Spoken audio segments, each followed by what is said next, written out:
Uma boa tarde de milagres a todos, que Deus abençoe a sua vida, a sua casa e toda a sua família, em nome de Jesus Cristo. Graças a Deus por essa tarde, por esse dia, louvado seja Deus por todas as coisas que o Senhor tem feito na nossa vida, na nossa casa e na nossa família. A nossa meditação hoje vai ser Juízes, capítulo 7, no verso 7.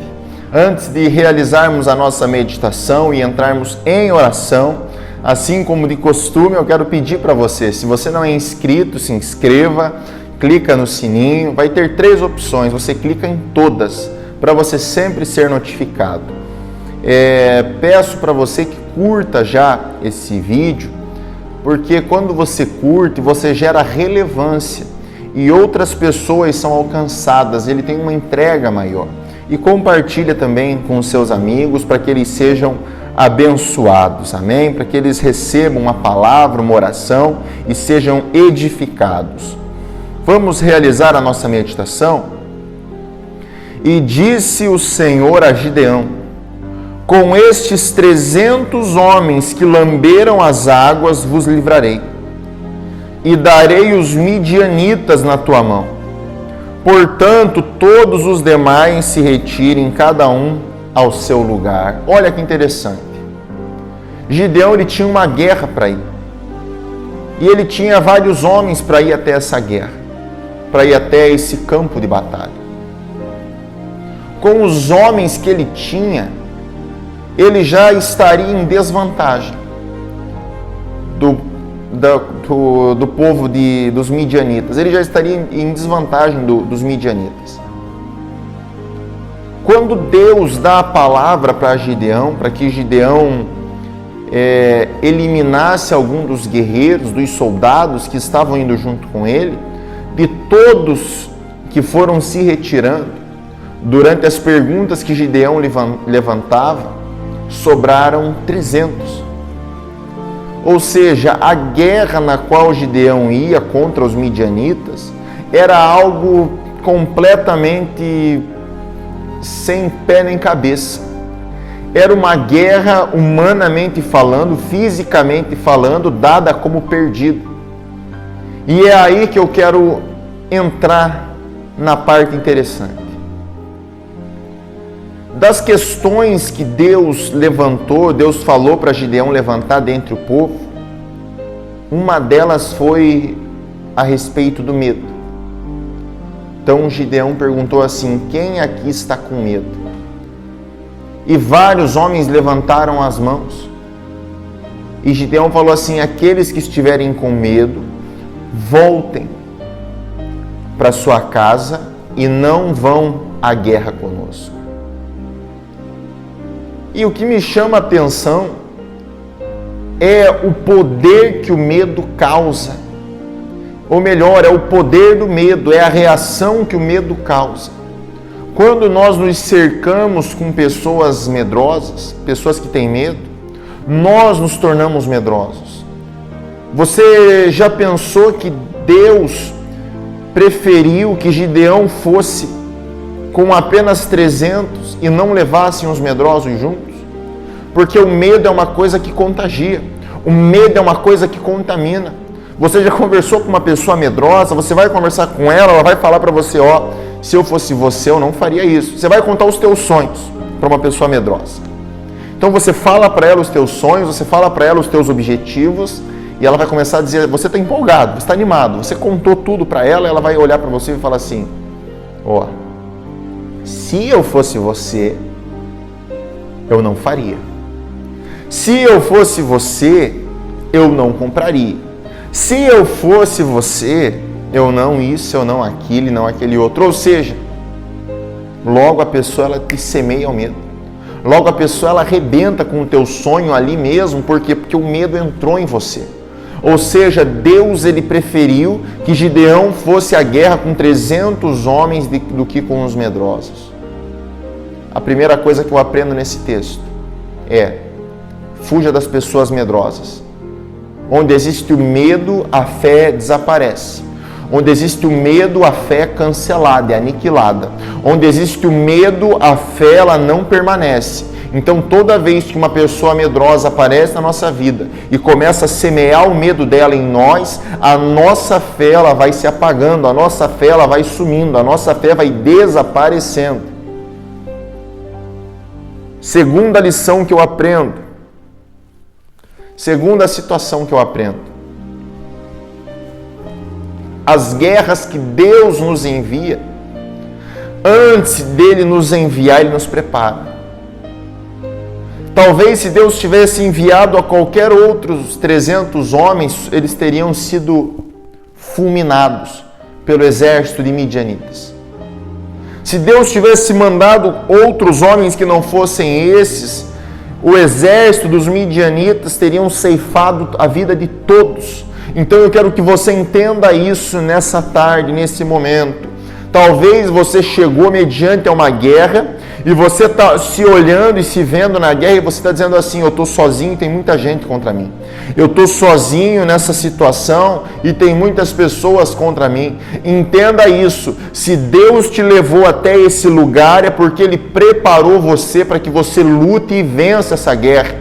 A quantidade de pessoas que lutam com você é irrelevante, o que importa é a qualidade delas. Se Deus tivesse permitido que Gideão fosse com mais de 300 homens medrosos à guerra, eles teriam todos morrido. Mas o que importa para Deus não é a quantidade, o que importa para Deus é a qualidade. Deus, Ele olha para você e se Ele vê alguém disposto, se Ele vê em você alguém disposto a receber a ordem dEle, a receber a instrução dEle, a receber aquilo que Ele deseja falar, se Deus olhar para você e ver alguém aberto e apto para receber as promessas, a bênção, para receber as armaduras de guerra espirituais, Deus ele vai mandar você para a guerra, nem que seja sozinho, e você sozinho você vai vencer, você vai exterminar o inimigo que luta contra você. Para Deus não importava a quantidade de homens que ia com Gideão, para Deus importava a qualidade. Por isso que Deus olhou para Gideão e falou assim: você vai selecionar as pessoas e você só vai para a guerra com aqueles que restarem. Gideão falou assim: beleza, se é os 300 eu vou com os 300, e na força, na fé de 300 homens eles venceram a batalha e foram campeões, saíram vitoriosos e o nome de Deus foi glorificado. A qualidade é muito mais importante do que a quantidade. Coloca isso nos comentários. A qualidade é mais importante que a quantidade. Tem pessoas que têm muitos amigos. Tem pessoas que têm muitas pessoas perto dela, bajulando ela, pegando nela, abraçando ela e apalpando ela. Tem muitas pessoas que estão cheias de gente, passando a mão na cabeça, mas é só quantidade, porque a qualidade você vai perceber mesmo na hora que o tempo fechar, na hora que o pau torar, você vai ver quem é os teus amigos de qualidade realmente e quem não é. Enquanto está tudo bem, tem muitas pessoas bajulando a gente, abraçando a gente, beijando a gente, e abraçando e passando a mão nas costas e fazendo carinho, fazendo cafuné. Mas você só vai descobrir aqueles que têm aliança contigo no momento da guerra, no momento da luta.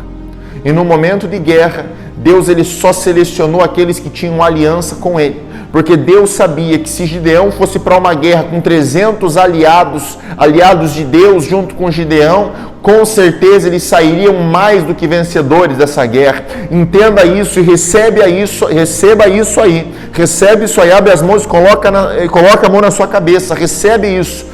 Deus, Ele conhece o teu coração. Deus, Ele sabe a intenção dos teus pensamentos. Se Deus olhou para você e colocou você nessa guerra, porque Ele viu e Ele estabeleceu uma aliança contigo. Deus não leva pessoas sem aliança com Ele para guerras extremamente gigantescas. Deus não envia pessoas sem aliança a guerras de extrema potência e extremo nível de perigo. Deus só manda pessoas aliadas a Ele a guerras extraordinárias, porque são em guerras extraordinárias que nascem campeões extraordinários. São em guerras invencíveis que nascem aqueles que veem o impossível acontecendo, porque é em guerras invencíveis que você se torna vitorioso e as pessoas olham para você e vê a glória de Jesus na sua vida.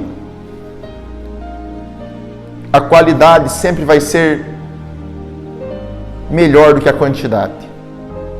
Se Deus está te levando para uma guerra sozinho, é porque Ele viu um potencial extraordinário em você. Se Deus está te levando para uma guerra, humanamente falando, invencível, é porque Ele viu em você algo extraordinário. E na hora certa, esse algo que Ele viu em você vai se manifestar na sua vida, vai resplandecer sobre a sua vida. E até as pessoas que torciam contra você, até as pessoas que amaldiçoaram você, até as pessoas que lançaram palavras negativas contra você, elas vão abençoar você, elas vão chegar até você e vão abençoar a sua vida. Até o trabalho que fizeram para destruir você vai virar vai dar um reboliço, vai acontecer um reboliço, e até o trabalho que fizeram para destruir você vai acabar abençoando você. Amém? Feche os seus olhos nesse momento e vamos falar com Deus nessa tarde. Deus Santo e Poderoso, aqui comigo pessoas que estão como Gideão e os 300, dispostos a ir à guerra em nome do Senhor, sabendo que o Senhor é aquele quem realiza o impossível. Espírito Santo, o Senhor não nos envia a guerras que nós não possamos suportar. E quando o Senhor nos envia a guerras que estão além de nós, o Senhor nos capacita, nos prepara, e então o Senhor nos envia a esses lugares para que a gente vença e o Teu nome seja glorificado. É por isso que nessa tarde, meu Senhor, eu quero declarar vitória sobre a vida dessa pessoa.